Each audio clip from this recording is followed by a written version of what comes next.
नमस्कार, किस्से कहानियां में आपका स्वागत है। आइए सुनते हैं मुंशी प्रेमचंद द्वारा लिखे उपन्यास कायाकल्प का अध्याय 49। अहिल्या के आने की खबर पाकर मोहल्ले की सैकड़ों औरतें टूट पड़ी। शहर के बड़े बड़े घरों की स्त्रियां भी आ पहुंची।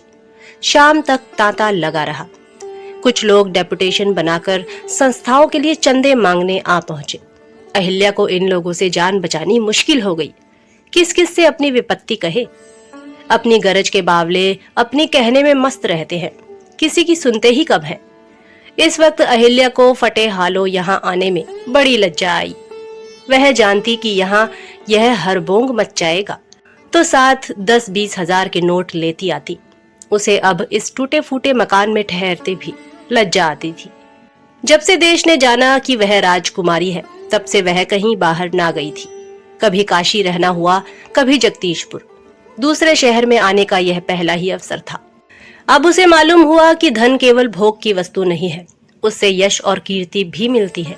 भोग से तो उसे घृणा हो गई थी, लेकिन यश का स्वाद उसे पहली ही बार मिला। शाम तक उसने 15-20 हजार के चंदे लिख दिए और मुंशी वज्रधर को रुपए भेजने के लिए पत्र लिख दिया। खत पहुंचने की देर थी, रुपए आ गए। फिर तो उसके द्वार पर भिक्षुकों का जमघट रहने लगा। लंगड़ों अंधों से लेकर जोड़ी और मोटर पर बैठने वाले भिक्षुक भिक्षा दान मांगने आने लगे। कहीं से किसी अनाथालय के निरीक्षण करने का निमंत्रण आता, कहीं से टी पार्टी में सम्मिलित होने का। कुमारी सभा, बालिका विद्यालय, महिला क्लब आदि संस्थाओं ने उसे मानपत्र दिए और उसने ऐसे सुंदर उत्तर दिए कि उसकी योग्यता और विचारशीलता का सिक्का बैठ गया। आए थे हरि भजन को, ओटन लगे कपास वाली कहावत हुई। तपस्या करने आई थी, यहाँ सभ्य समाज की क्रीड़ाओं में मग्न हो गई। अपने अभीष्ट का ध्यान ही न रहा। ख्वाजा महमूद को भी खबर मिली। बेचारे आंखों से माजूर थे, मुश्किल से चल फिर सकते थे। उन्हें आशा थी कि रानी जी मुझे जरूर सरफराज फरमाएंगी, लेकिन जब एक हफ्ता गुजर गया और अहिल्या ने उन्हें सरफराज न किया, तो एक दिन तामजान पर बैठकर स्वयं आए और लाठी टेकते हुए द्वार पर खड़े हो गए।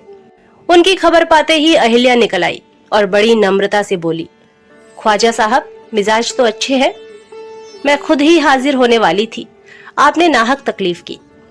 ख्वाजा बोले, खुदा का शुक्र है, जिंदा हूँ। हुजूर तो खैरियत से रही। अहिल्या ने कहा, आपकी दुआ है, मगर आप मुझसे यूं बातें कर रहे हैं गोया मैं कुछ और हो गई हूँ।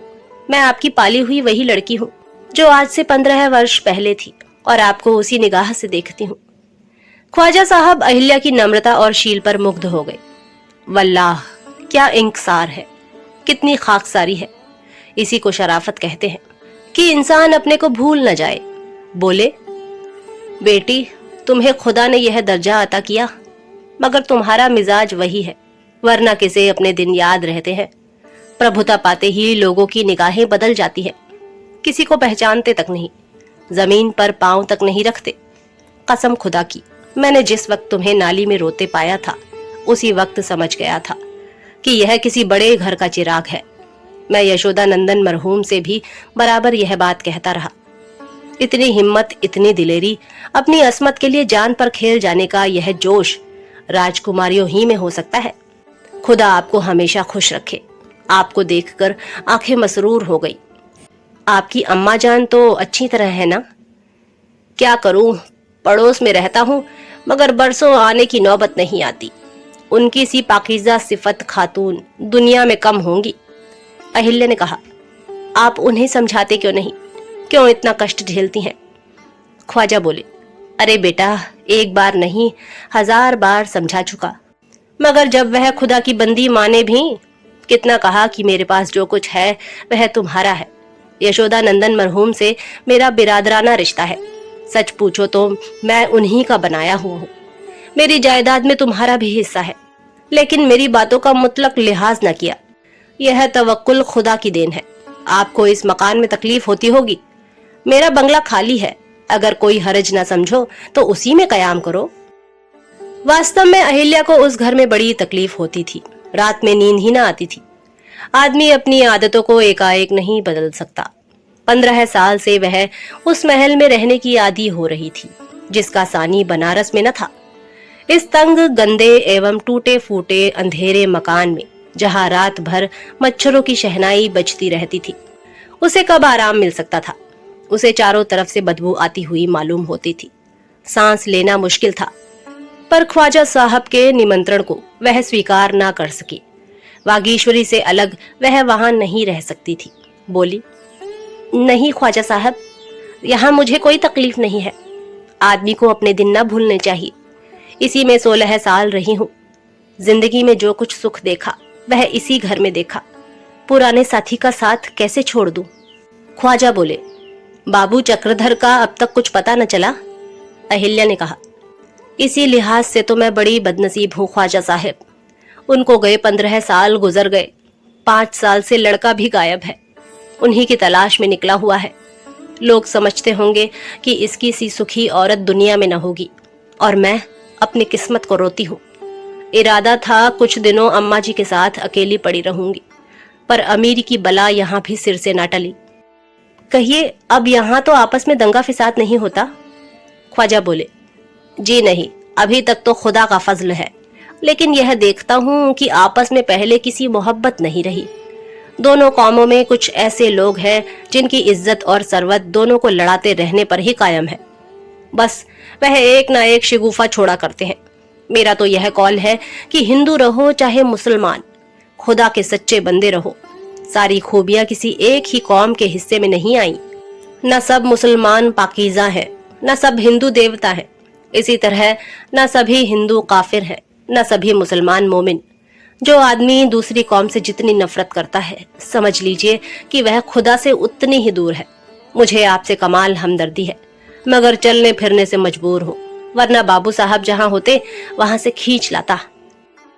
ख्वाजा साहब जाने लगे तो अहिल्या ने इस्लामी यतीम खाने के लिए 5000 रुपए दान दिए। इस दान से मुसलमानों के दिलों पर भी उसका सिक्का बैठ गया। चक्रधर की याद फिर ताजी हो गई। मुसलमान महिलाओं ने भी उसकी दावत की। अहिल्या को अब रोज ही किसी न किसी जलसे में जाना पड़ता, और वह बड़े शौक से जाती। 2 ही सप्ताह में उसका काया पलट सा हो गया। यश लालसा ने धन की उपेक्षा का भाव उसके दिल से निकाल दिया। वास्तव में वह समारोहों में अपनी मुसीबतें भूल गई। अच्छे अच्छे व्याख्यान तैयार करने में वह इतना तत्पर रहने लगी मानो उसे नशा हो गया है। वास्तव में यह नशा ही था। यह लालसा से बढ़कर दूसरा नशा नहीं। वागीश्वरी पुराने विचारों की स्त्री थी। उसे अहिल्या का यूं घूम घूम कर व्याख्यान देना और रुपए लुटाना अच्छा न लगता था। एक दिन उसने कह ही डाला, क्यों री अहिल्या, तू अपनी संपत्ति लुटाकर ही रहेगी? अहिल्या ने गर्व से कहा, और है ही किस लिए अम्मा जी? धन में यही बुराई है कि इससे विलासिता बढ़ती है, लेकिन इसमें परोपकार करने की सामर्थ्य भी है। वागीश्वरी ने परोपकार के नाम से चिढ़कर कहा, तू जो कर रही है यह परोपकार नहीं, यश लालसा है। अपने पुरुष और पुत्र का उपकार तो तू कर न सकी, संसार का उपकार करने चली है। अहिल्या बोली, तुम तो अम्मा जी आपे से बाहर हो जाती हो।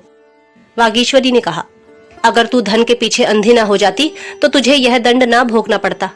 तेरा चित्त कुछ कुछ ठिकाने पर आ रहा था, तब तक तुझे यह नई सनक सवार हो गई। परोपकार तो तब समझती जब तू वहीं बैठे बैठे गुप्त रूप से चंदे भिजवा देती। मुझे शंका हो रही है कि इस वाहवाह से तेरा सिर न फिर जाए। धन का भूत तेरे पीछे बुरी तरह पड़ा हुआ है और अभी तेरा कुछ और अनिष्ट करेगा। अहिल्या ने नाक सिकोड़ कर कहा, जो कुछ कर रहा था कर चुका, अब क्या करेगा? जिंदगी ही कितनी रह गई है जिसके लिए रोऊं।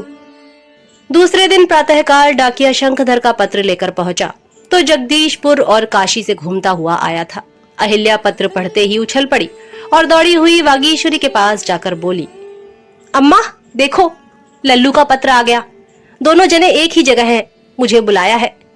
वागीश्वरी ने कहा, ईश्वर को धन्यवाद दो बेटी। कहाँ है? अहिल्या ने कहा, दक्षिण की ओर है अम्मा जी, पता ठिकाना सब लिखा हुआ है। वागीश्वरी बोली, तो बस अब तू चली जा। चल, मैं भी तेरे साथ चलूंगी। अहिल्या बोली, आज पूरे 5 साल के बाद खबर मिली है अम्मा जी, मुझे आगरे आना फल गया। यह तुम्हारे आशीर्वाद का फल है अम्मा जी। वागीश्वरी बोली, मैं तो उस लड़के के जीवट को बखानती हूँ कि बाप का पता लगाकर ही छोड़ा। अहिल्या बोली, इस आनंद में आज उत्सव मनाना चाहिए अम्मा जी। वागीश्वरी बोली, उत्सव पीछे मनाना, पहले वहां चलने की तैयारी करो, कहीं और चले गए तो हाथ मलकर रह जाओगी। लेकिन सारा दिन गुजर गया और अहिल्या ने यात्रा की कोई तैयारी न की। वह अब यात्रा के लिए उत्सुक ना मालूम होती थी। आनंद का पहला आवेश समाप्त होते ही वह इस दुविधा में पड़ गई थी कि वहां जाऊं या ना जाऊं। वहां जाना केवल 10-5 दिन या महीने के लिए जाना न था, वरन राजपाट से हाथ धो लेना और शंखधर के भविष्य को बलिदान करना था। वह जानती थी कि पितृभक्त शंखधर पिता को छोड़कर किसी भांति न आएगा और मैं भी प्रेम के बंधन में फंसकर रह जाऊंगी। उसने यही निश्चय किया कि शंखधर को किसी हीले से बुला लेना चाहिए। उसका मन कहता था कि शंखधर आ गया तो स्वामी के दर्शन भी उसे अवश्य होंगे। शंखधर ने पत्र में लिखा था कि पिताजी को मुझसे अपार स्नेह है। क्या यह पुत्र प्रेम उन्हें खींच न लाएगा? वह चाहे सन्यासी ही के रूप में आए, पर आएंगे जरूर। और जब अब की वह उनके चरणों को पकड़ लेगी तो फिर वह नहीं छुड़ा सकेंगे। शंखधर के राज सिंहासन पर बैठ जाने के बाद यदि स्वामी जी की इच्छा हुई तो वह उनके साथ चली जाएगी और शेष जीवन उनके चरणों की सेवा में काटेगी।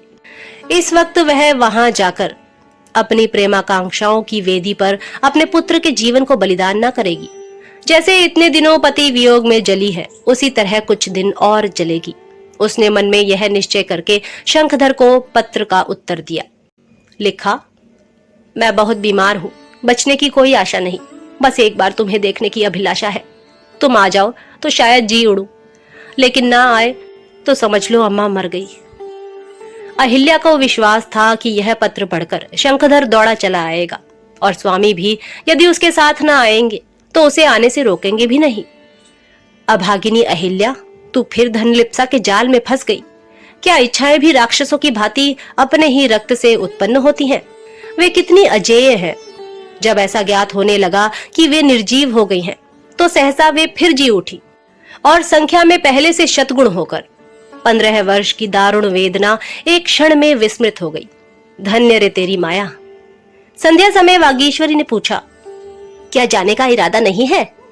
अहिल्या ने शर्माते हुए कहा, अभी तो अम्मा जी मैंने लल्लू को बुलाया है, अगर वह न आवेगा तो चली जाऊंगी। वागीश्वरी बोली, लल्लू के साथ क्या चक्रधर भी आ जाएंगे? तू ऐसा अवसर पाकर भी छोड़ देती है, न जाने तुझ पर क्या आने वाली है। अहिल्या अपने सारे दुख भूलकर शंखधर के राज्याभिषेक की कल्पना में विभोर हो गई। आप सुन रहे थे मुंशी प्रेमचंद द्वारा लिखे उपन्यास कायाकल्प का अध्याय 49। जल्द ही अगले अध्याय के साथ प्रस्तुत होंगे। तब तक के लिए नमस्कार।